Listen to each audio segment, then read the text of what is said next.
ఆ జీవులు రాత్రియు పగలును లేకుండా దేవుణ్ణి కీర్తించుచుండెను.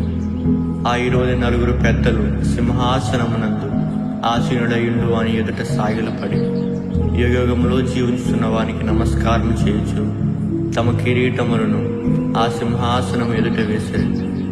మరియు లోపటను వెలుపటను వ్రాత కలిగి 7 ముద్రలు గట్టిగా వేసి ఉన్న యొక్క గ్రంథము సింహాసనమునందు ఆసీనుడయుండు వాని కుడి చేత చూచితిని.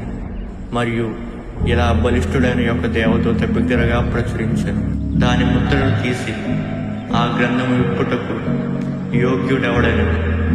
ఆ మాట విని నాకు దుఃఖము కలిగి నేను ఏడ్చుచుండెను.